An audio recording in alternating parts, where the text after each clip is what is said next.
Hello, this is Robert Faust speaking to you from New Zealand, here at Hawke's Bay, New Zealand, and I'm looking south towards Antarctica, or at least southeast.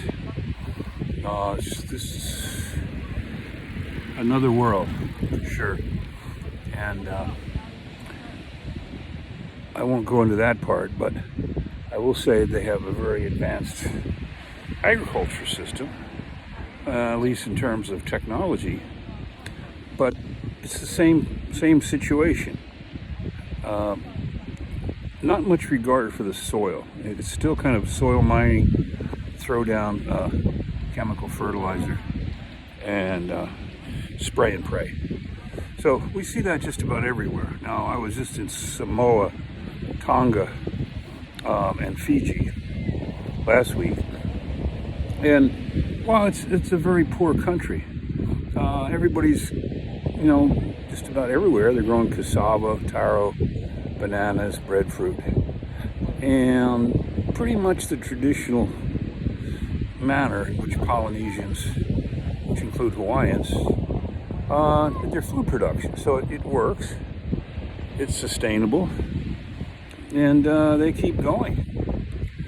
In these rich countries, it's more like it's an economic activity. It's industrial agriculture, and the soil is just sort of secondary, and they rely on commercial fertilizer. The Polynesian Islanders, of course, never relied on fertilizer because they didn't have a source, and even to this day, they can't afford it. So you don't see that. It's pretty much organic by necessity, as it always has been. But what are we doing here in the West? According to recent United Nations or UNESCO scientific data, we have 55 to 60 more crops before complete soil depletion. Not completely, but down to where it's not going to be economically feasible to grow crops. It may cost more to plant and harvest than the crop's worth. Just like when oil depletion, it gets to the point where it takes more oil to get a gallon of oil than, so then you essentially have no oil.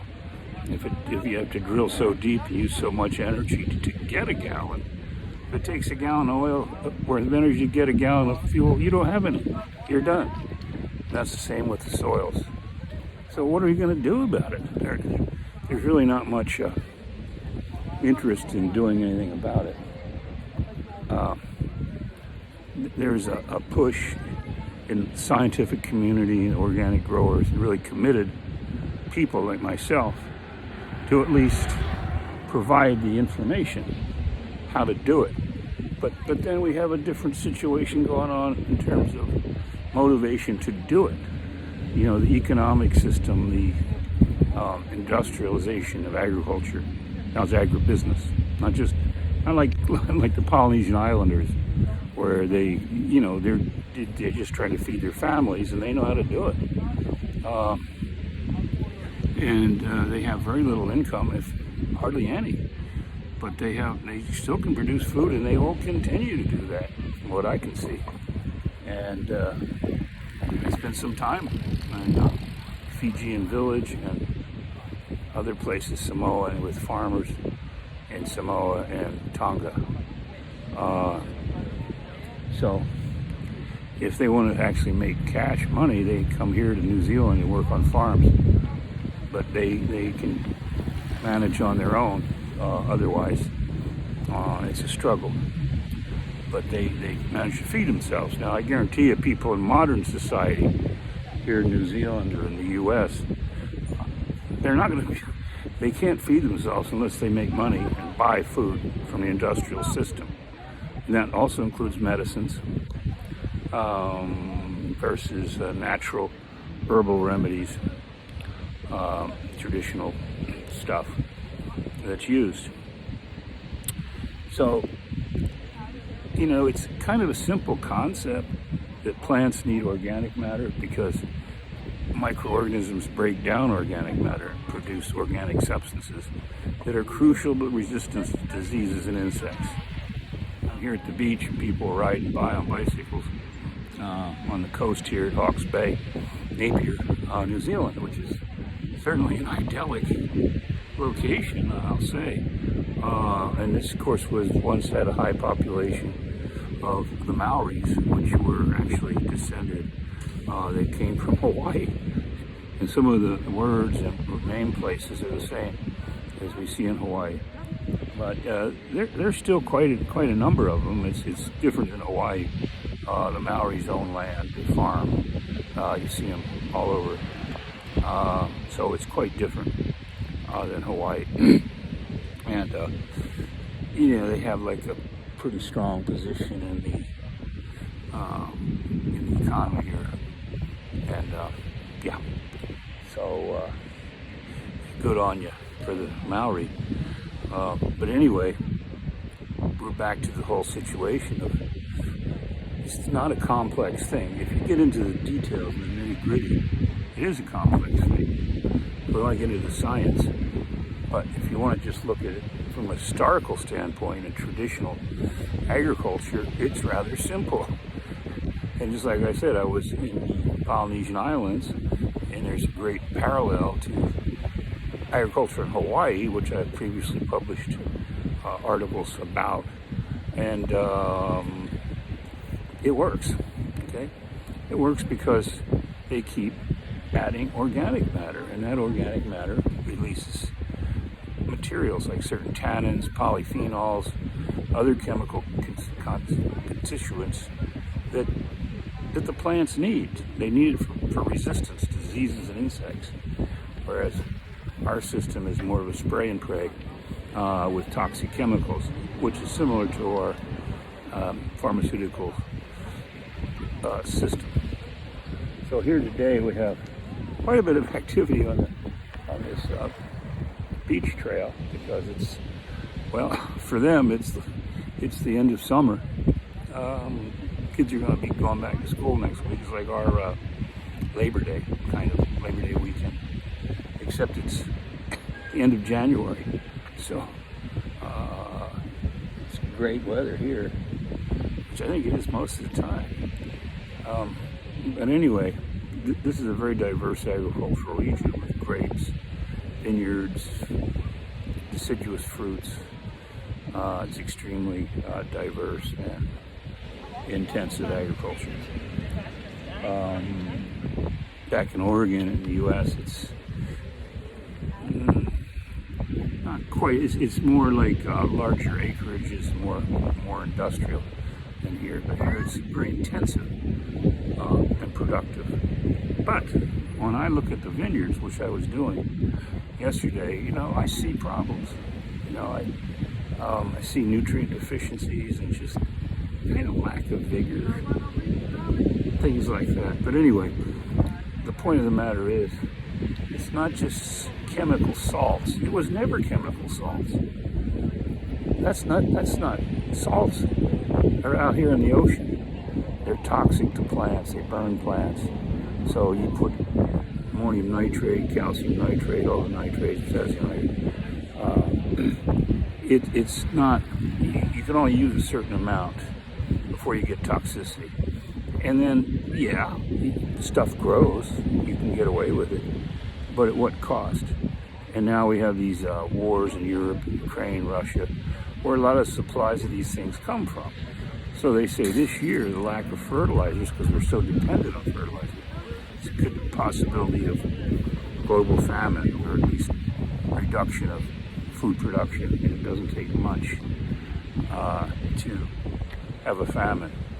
But folks in Polynesia, they're growing food everywhere that I've seen. Cassava, the taro, breadfruit, bananas, fish in the ocean. They're poor, but maybe they'll be the survivors. So we'll see on that, because we got 55 to 60 more harvests using our system, and these folks have been farming for, they came here to New Zealand about 1100 AD. and they went out here in the Pacific Islands for thousands of years before that. And before that, the mainland, Asia, New Guinea, all the way up to all the coastal areas. They worked their way out here to the Pacific and then crossed the Pacific. They'd still be doing fine. They even had their own birth control methods. They had that figured out. These were people that were essentially Stone Age with no metals whatsoever. They could navigate this gigantic ocean successfully back and forth. And so what can we do? And today we rely too much on the industrial model, which has a certain shelf life, level of sustainability. You can hear some goofball with a loud pickup truck burning fuel on a nice quiet day. There's always got to be one of those, and there you go. So yeah, the seagulls, the only thing you should hear is the sea and the seagulls out here. We just had a storm go through, so the ocean's a little rough. But yeah, the point of the matter is we've got to change our ways, and I don't see that happening anytime soon in the industrial model. So what are we going to do for organic matter? Well, we know that the commercial humates are the end product of decomposition of those same kind of leaves, branches, lichens, etc., that you would get, under the biodynamic system or some of these ancient farming systems where they utilize leaves and mashed them into the mud or made compost or had livestock. And that's really what kept my ancestors going, is they had livestock and they grow legumes like alfalfa and clover, feed livestock, milk them, use them for meat and milk, and then the manure they'd use for growing cash crops, food crops, and livestock feed. That's certainly a sustainable method. It's proven sustainable because my ancestors, who are still farming the same land in Pennsylvania and probably in the Rhinelands of Germany to this day. So the mixed farming system using livestock, but no, we got away from that. Dairies now are like huge dairies with thousands of cows, and they ship feed from miles away. Then they pile the manure and causing pollution, eutrophication, etc. So the only thing we got is commercial humates, and they vary tremendously.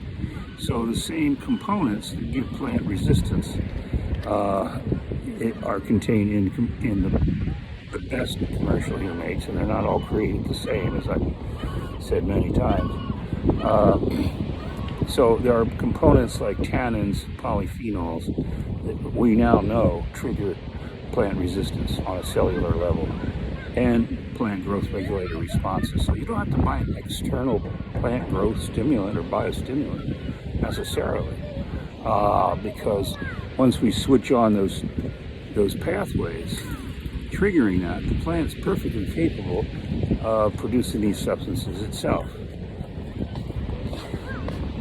So that's why our agricultural system up till recently has been sustainable for going back to, well, the Turkish areas and some of these areas now, like Göbekli Tepe. We know that there's probably 10,000 years of agricultural experience, probably longer, and that's a whole other story. But in any event, what we're doing now is absolutely unsustainable. For every bushel of corn we grow in the Midwest U.S. or other places in the world, we lose probably about a bushel of soil from either water erosion or wind erosion and compaction. And then, of course, you have oxidation in organic matter with increased tillage. So we're losing about a pickup truckload of soil per acre per year in that system. So once you lose the topsoil with the organic matter and the microbes, now you're down to heavy soil, poor drainage, you run into root rot. We've certainly seen all this and then more and more fertilizer is applied, but it's not going to bring it back. You lose soil, no amount of fertilizer is going to bring back the original yields and productivity. So we don't have much choice. I mean, people aren't going to just go back to composting. What are they going to compost? We don't even have mixed agriculture anymore.